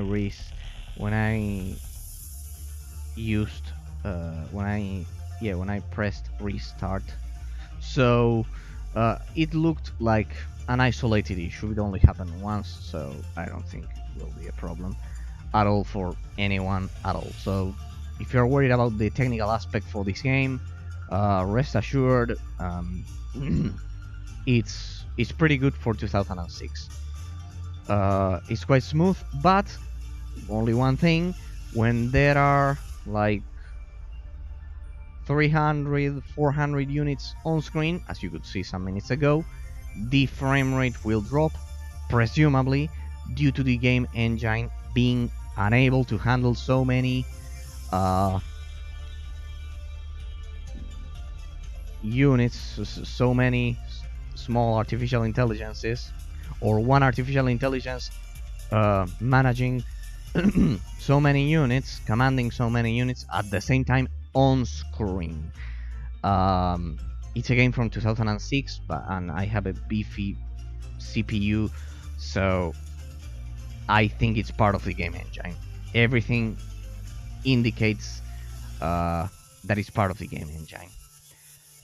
Well, it also consumes a lot of RAM, 10 gigs of RAM for a game that was released in 2006. That's a lot, but well, that's how it is. The real-time strategy genre usually has those special perks because of the artificial intelligence and the pathfinder. Alright, remember that I said that the gameplay was the strongest part for this analysis? Well, let me tell you that the level design, as well as the grandeur category for the analysis, they are the weakest aspects for this game. But let's begin with the level design. And I was referring to this some minutes ago, or at least the link it had with the gameplay that this game has. Level design. This is, remember, apparently a crossover between RTS and RPG, right? Well, it's 90% RPG and 10% RTS, at least the campaign. The level design. Out of 16 missions, 5 missions have base building mechanics. The rest of the missions are baseless exploration missions, and this is the critical flaw of this game. 100%. If you want to play an RTS game, certainly this isn't the solution. This game is not for you, because it's much more similar to an isometric action RPG. The level design is the worst. Not only that, the game has pacing issues. I would like to highlight that the game has pacing issues, especially during the first levels for the campaign on hard mode. Why? Because you don't have your rotation complete. That in turn causes you to be forced to use fountains. That makes the gameplay, you can check out the first boss and you can easily notice that it's simply tedious, boring, repetitive, but well, those are maybe elements, natural elements of an RTS game. In Heroes of Annihilated Empires, those things are absolutely, exponentially expanded. How tedious it is, how boring it may get. For example, you can spend 3 hours on hard mode. I don't know about normal mode. You can spend 3 hours just killing random mobs. The game would have had a great pace if simply the developer had used the base building mechanics. If the developer would have simply implemented the base building mechanics, if the developer would have simply embraced the RTS genre as they did with the Cossacks series and the American Conquest series, this game would have been much better. Why? Because it wouldn't have been so boring to explore the map only with your hero unit, waiting for its health, for his health regeneration to recharge and his mana regeneration to recharge. With proper base building mechanics for almost every level, instead of 5 out of 16, instead of that, if, I don't know, 12 out of 16 or 13 out of 16 levels had base building mechanics, we could be talking right now about a great experience, because you could have easily produced troops and it wouldn't have been so boring to explore the different areas for the different scenarios for the campaign regarding the level design. It's a critical flaw. It's not a light flaw, a slight mistake. It's quite critical. The lack of pace and the lack of base building mechanics especially caused that lack of proper pacing or pace for this game. Especially, it would have been a great game. It would have been a great game if it had more base building mechanics. Alright.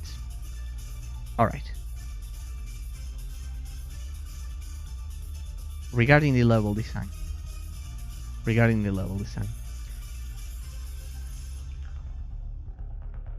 This game doesn't feature something which is quite basic, and I was surprised that wasn't included. The most basic element you can find probably in every RTS in the history of the RTS genre. Objectives. The game doesn't tell you what to do. You have to guess. What to do. And that's terrible, because a lot of the time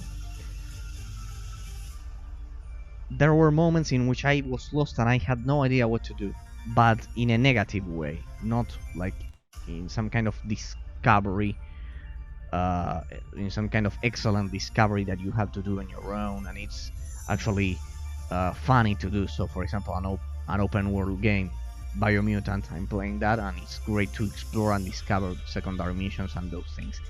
In this game, that's not working at all.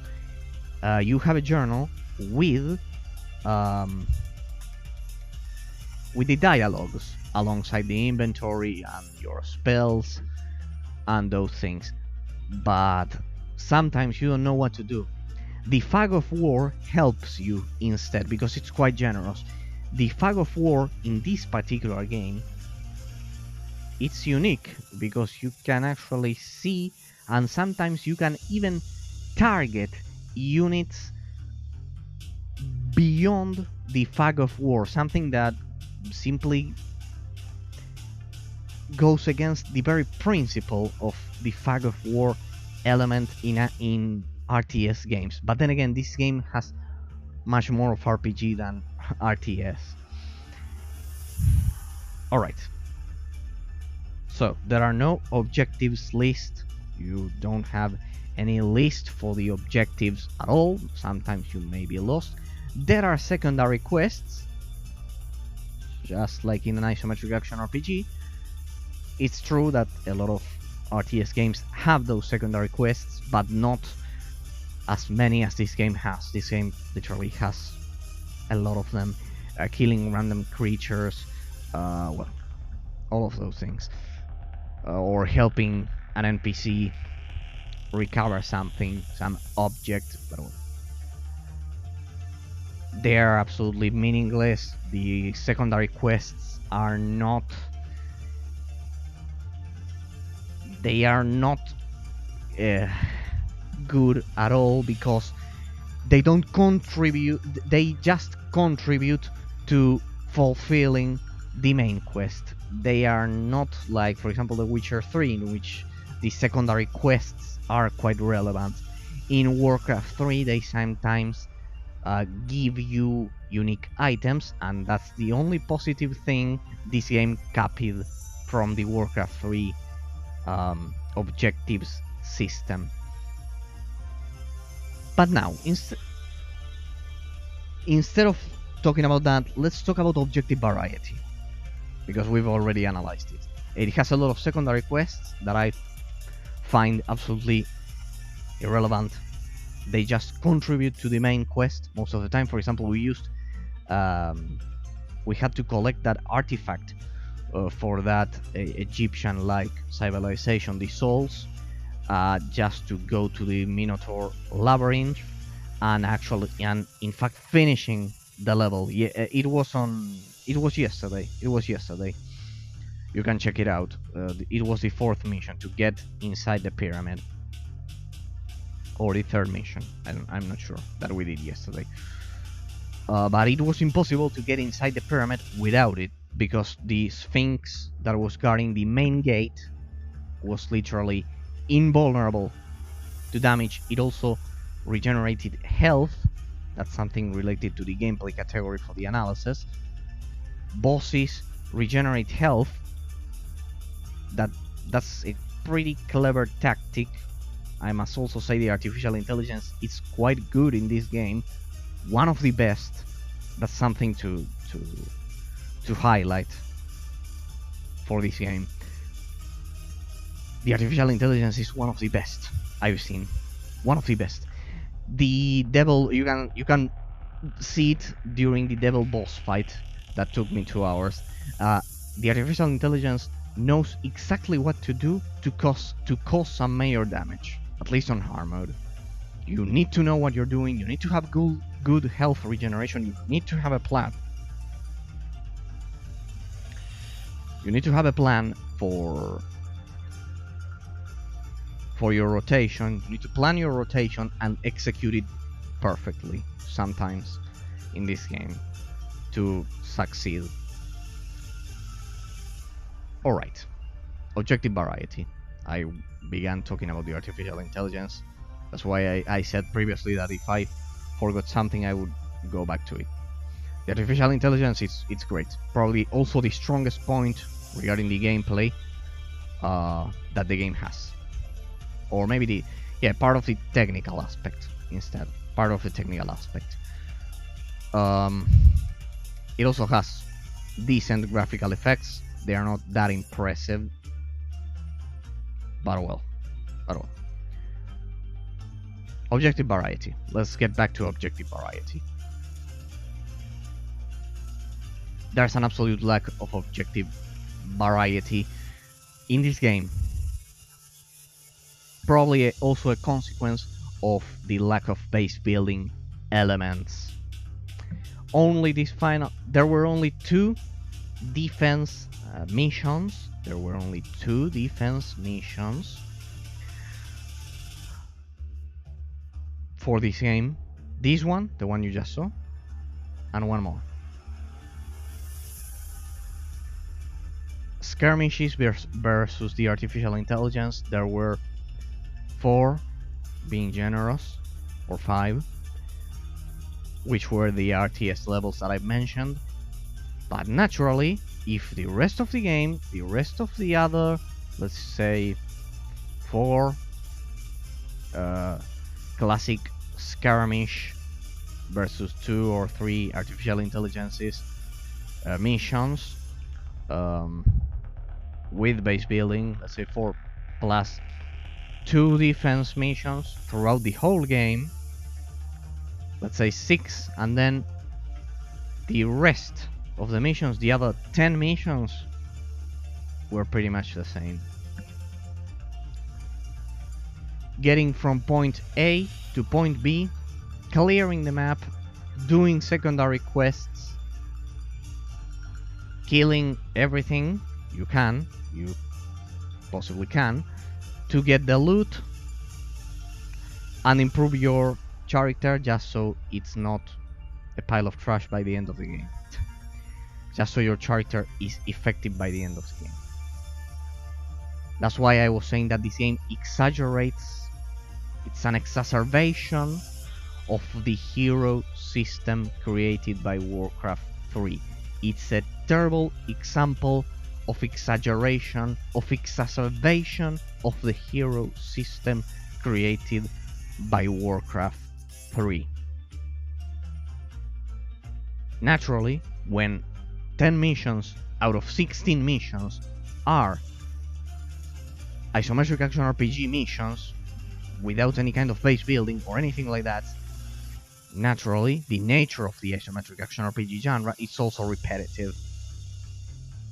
Because of the farming, because of the loot farming, the gear, the stats, all of those things, all of the, let's say, not negative aspects, but the repetitive aspects that are not inherently bad, as I've been repeating constantly, of the isometric action RPG genre, are imprinted in this game, in Heroes of Annihilated Empires.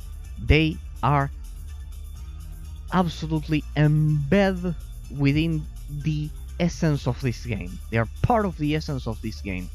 The isometric action RPG loot, hack and slash, loot, rotation. Kill a group of enemies, grab the loot, let's continue killing, let's clear this dungeon, let's improve my gear, let's spend my skill tree points,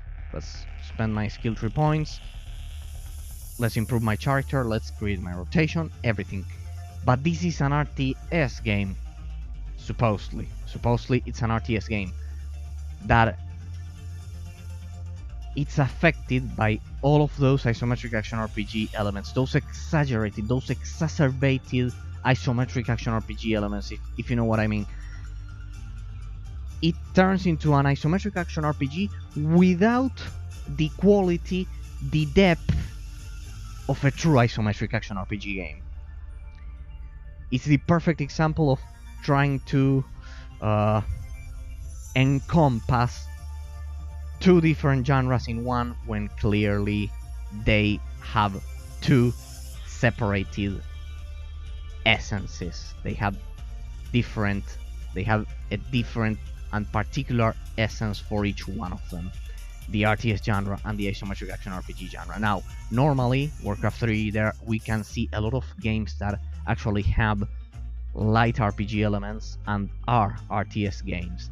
But this particular game exaggerates the isometric action RPG elements to a point it becomes extremely boring. Also because of the lack of objective variety. Always clearing the map, grabbing the loot, everything. This is not an isometric action RPG. I'm analyzing this game as an RTS. And as an RTS, if we consider this game is an RTS, the level design choice, it's terrible. Because the game is boring. No, not because it's repetitive. Not because it's simply an RTS. It's because the isometric action RPG elements are exaggerated to a point the gameplay becomes boring because of the lack of depth, because it's not an isometric action RPG, because of the lack of depth, naturally, because it's not an isometric action RPG actually. A bit confusing, but that's the reality of the situation. It exaggerates those elements, those isometric action RPG elements, and they don't have the quality of a real isometric action RPG. Right. Grandeur. The impact of the soundtrack, ambience, the plot, if there is a plot at all, on the player. The plot, let's begin by saying that just like the Lord of the Rings, War of the Ring, this game doesn't have a cohesively developed plot between missions, except for the final part of the game. But there isn't a cohesively developed plot. Yes, one could argue that the game has a story. Basically, you're being attacked by the undead. Also a clone from Warcraft 3.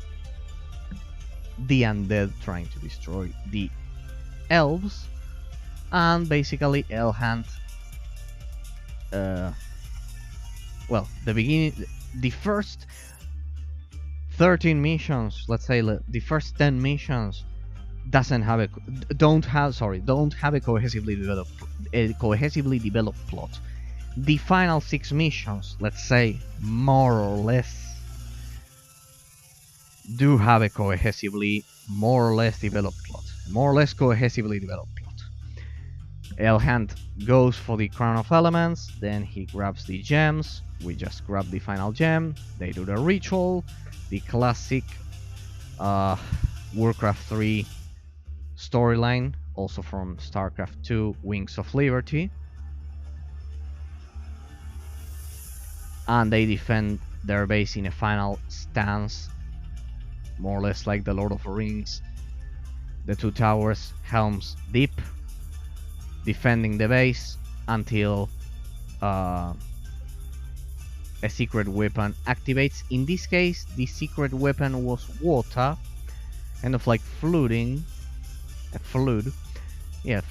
battlefield and killing all of the undead. So we don't find a cohesively developed plot for the first 10 missions for the campaign.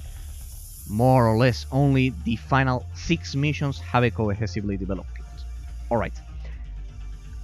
Second aspect for the grandeur category of the analysis, the soundtrack. If you have been paying attention, this game has a single soundtrack for the whole campaign. And we've been playing for 11 days, and I've just listened to the same soundtrack over and over and over and over again. I cannot understand how the developer didn't realize that using a single soundtrack for the whole campaign was a great idea. Maybe it was impossible to create another soundtrack, I don't know, but certainly it was a clear flaw regarding the design of the soundtrack and the general ambience that the game has. Now, we don't know if the Undead campaign has kind of like a different... It's not a soundtrack, it's a theme. At this point, the game has a single theme for each race. For example, imagine the Terran theme in StarCraft Brood War. We could kind of like compare it. It's not the only theme that you listen throughout the Brood War campaign. You listen to many different tunes that actually adapt to the situation, according to the situation, to actually provoke emotions on the player. This game has a single soundtrack. It's a critical flaw, it's not a slight flaw, and it makes listening to the different sounds so tedious and so boring that it makes that it overall makes the soundtrack horrible, beyond horrible, because there's no variety at all. There's no variety at all. All right, next part. As I was saying, the plot. Not only is not cohesively developed the plot, but the characters don't act according to their personalities. While I've said that the gameplay aspect, which is the most important aspect for an RTS, the pathfinding is great, the combat system is great, and the artificial intelligence, it's probably one of the best I've seen. The part of the grandeur, which is, let's say, not that important, we are not expecting an epic story, this is an RTS game, what's important is the gameplay, primarily, at least primarily. The characters are not properly developed, it's just a slight flaw at this point, considering all of the criticism I've been doing for the last minutes. Elhand suddenly changes his mind about his general ideas, his principles. I don't like that. But not only that, he's absolutely inexpressive. And remember that in this game there are no cutscenes. We haven't seen any cutscenes at all. Not even a single one.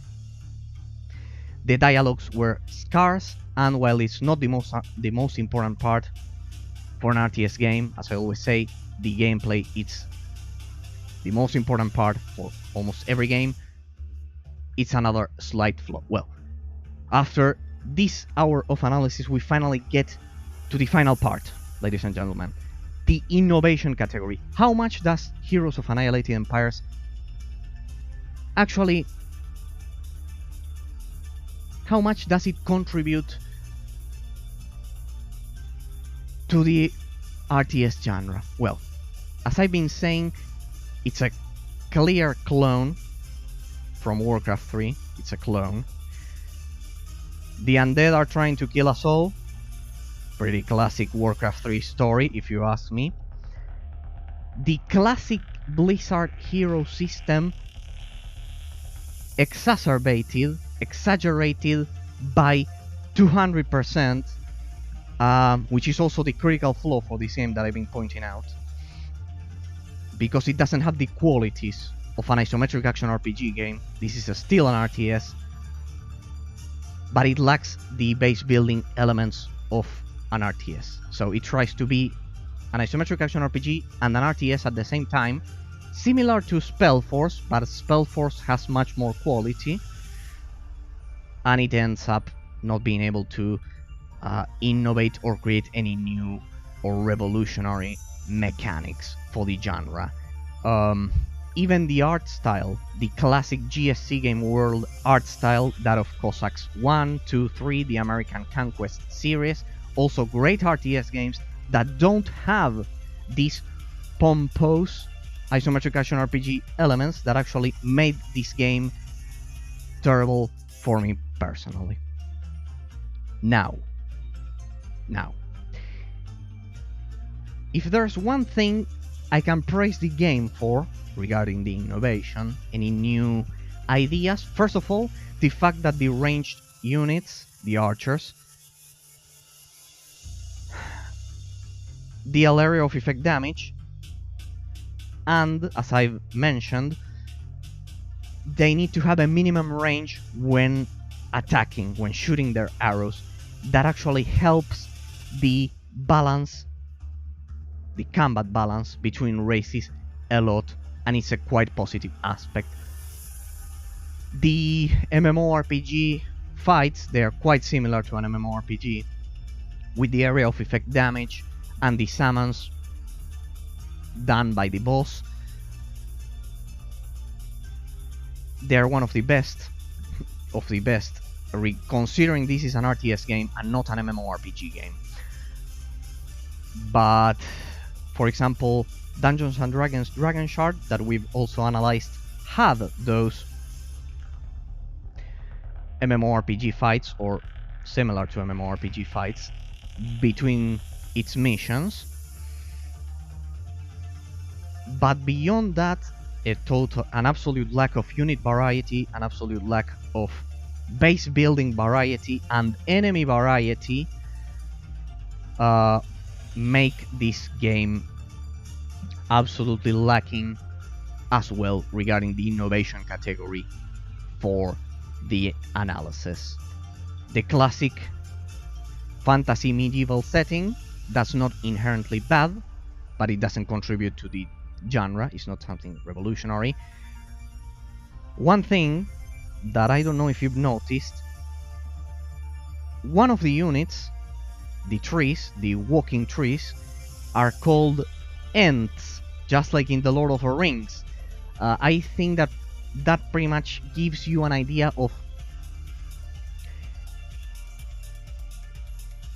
how terrible it is, the innovation in this game.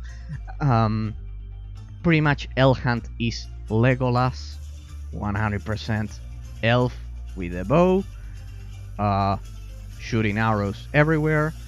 The character of Lana, maybe it's a bit revolutionary, but not so much. The classic melee fighter, classic RPG setting for this game. So, with all of this said, considering that the gameplay is the strongest point, and the level design, the grandeur, and the innovation are all weak points if we compare Heroes of Annihilated Empires with other games released in this particular bracket of years, the early 2000s to 2010, we get as a result that this game is not particularly impressive in any department because of the objective reasons explained some minutes ago. Alright, let's begin with the conclusion.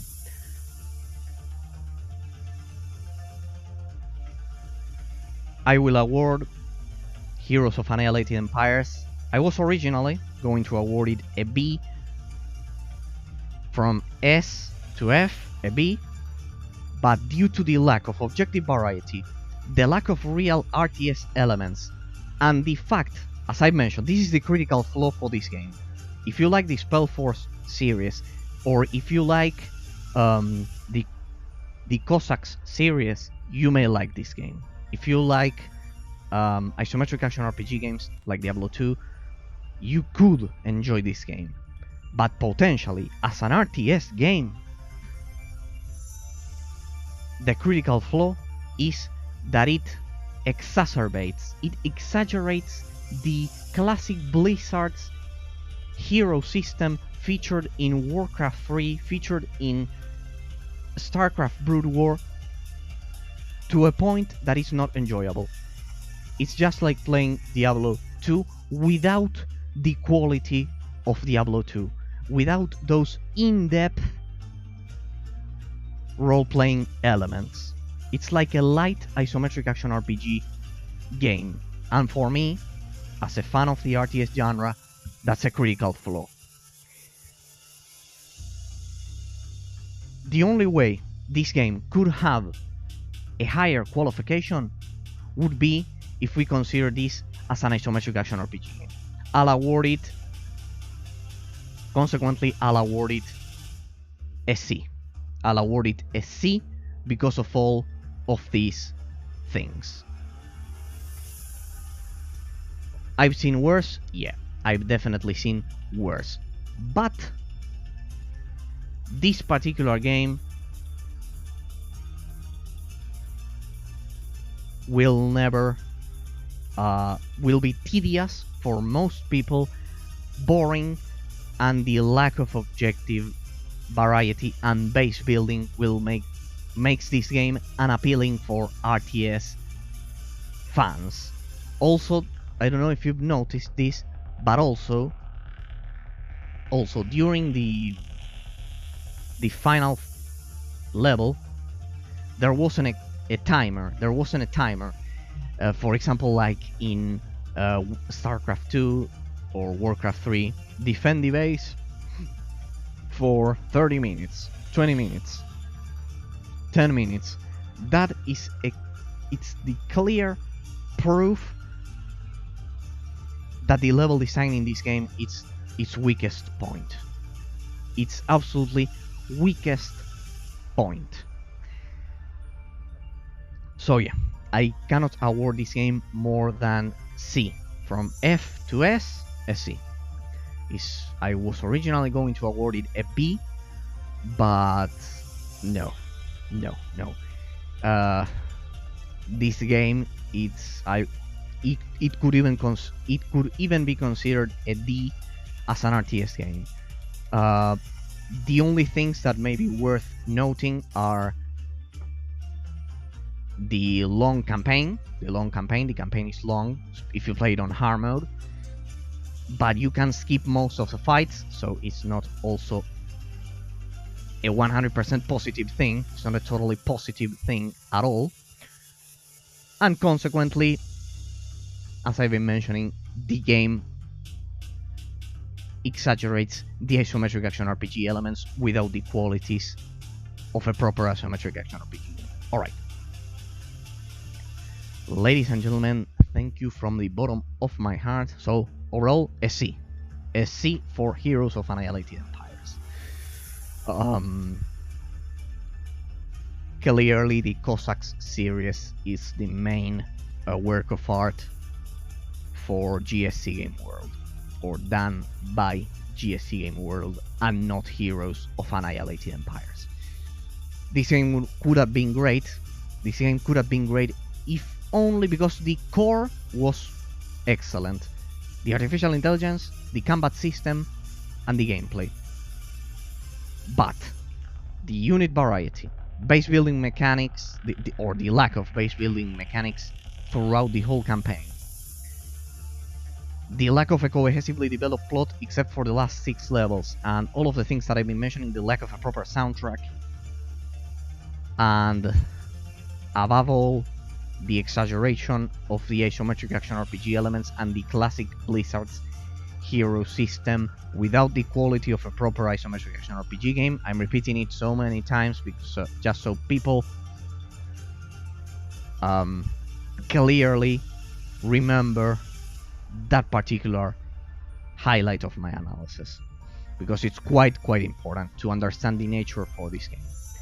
All of these things make this game a C, no more than a C. The reviews on Steam are much more positive than mine, if I'm not mistaken, but I've expressed my objective and rational explanations about why I think that this game, it's a C. If I had to use a number, we would say no more than 5 out of 10, 6 out of 10 being generous, 6 out of 10, 6 out of 10 being generous. Yeah, more or less. I would say 5, but well, if you're generous, you could say 6. For me, it's 5 out of 10.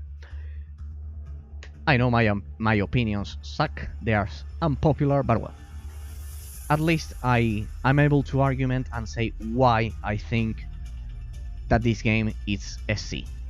Ladies and gentlemen, it's been my pleasure sharing this final analysis for Heroes of Annihilated Empires with all of you tonight. I've covered every single possible aspect for it, and we'll all see each other on today's Tuesday, so we will all see each other on Thursday. Tomorrow I won't stream, and we'll all see each other on Thursday. I've already selected the next underrated gem that I'm sure you will all enjoy.